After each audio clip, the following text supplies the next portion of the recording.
Pernah nggak sih kamu lagi asyik scrolling, terus lihat konten orang lain dan langsung mikir, waduh, coba aja gue punya kamera sebagus itu, pasti konten gue juga bakal keren.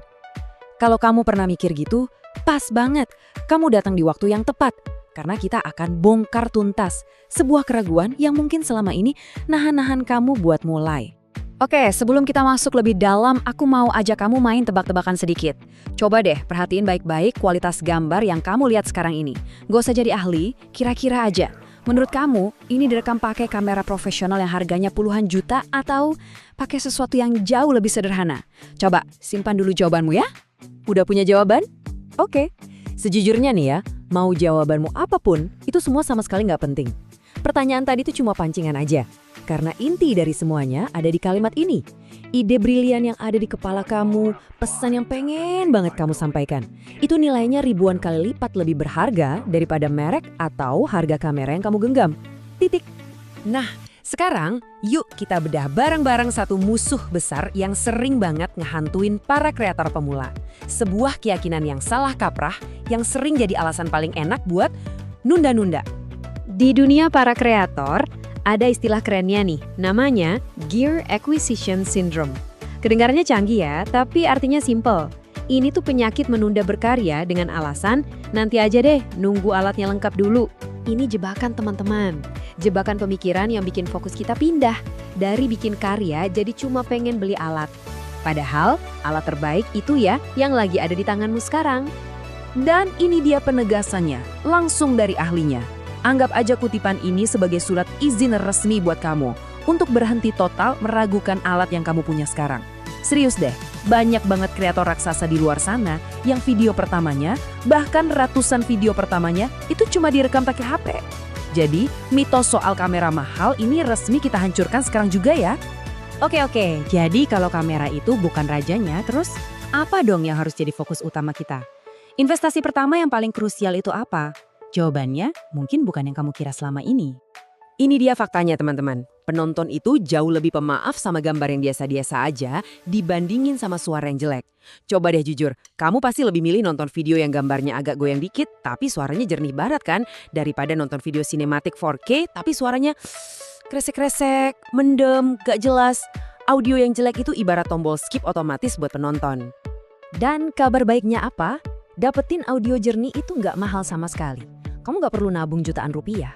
Mikrofon clip-on wireless kayak merek Mixio atau Boya itu harganya terjangkau banget. Belum ada budget sama sekali? Nggak apa-apa. Cari aja ruangan paling sepi di rumahmu, deketin HP-nya ke mulut, dan mulai rekam. Itu aja udah 100% lebih baik daripada nggak mulai sama sekali. Sip, audio udah aman. Sekarang baru kita ngomongin soal visual. Tenang. Aku nggak akan nyuruh kamu beli kamera. Aku justru mau kasih lihat satu cheat code, satu trik rahasia buat nyulap kamera HP kamu biar kelihatan jauh lebih profesional. Dan gratis. Ini dia rahasianya. Lupain dulu sejenak soal megapiksel, soal sensor, soal merek kamera. Upgrade visual yang paling dramatis, paling ngaruh, dan paling murah yang bisa kamu lakuin adalah dengan menguasai cahaya. Cahaya yang bagus bisa bikin video dari HP kentang sekalipun jadi kelihatan bersih, cerah, dan mahal. Gak perlu beli lampu studio yang mahal-mahal, cukup manfaatin yang ada di sekitar kamu. Pertama, duduk menghadap jendela. Itu sumber cahaya terbaik dan gratis. Kedua, ambil kertas karton putih, atau buku gambar, atau bahkan styrofoam bekas, taruh di samping wajahmu buat mantulin cahaya dari jendela. Ini fungsinya biar bayangan di wajah jadi lebih halus. Ketiga, kalau ada lampu belajar, nyalain aja, terus arahin ke dinding di belakangmu. Simple, gratis, dan hasilnya beda banget. Dan ini buktinya. Coba lihat perbandingan ini baik-baik. Hasil video dari HP biasa dengan pencahayaan yang bagus akan selalu, dan aku ulangin ya, selalu terlihat lebih profesional daripada video dari kamera puluhan juta yang direkam di ruangan gelap. Jadi yang bedain pro sama amatir itu seringkali bukan kameranya, tapi pemahamannya soal cahaya. Oke, kita udah bahas teknis soal audio dan cahaya. Tapi semua itu nggak ada artinya sama sekali tanpa dua aset utama yang nggak akan pernah bisa kamu beli di toko kamera manapun. Dan inilah inti dari segalanya. Aset nomor 1. Dan ini yang paling penting, kemauan. Bukan mau punya alat bagus ya, tapi mau untuk memulai, mau untuk mencoba, mau untuk belajar, mau untuk gagal.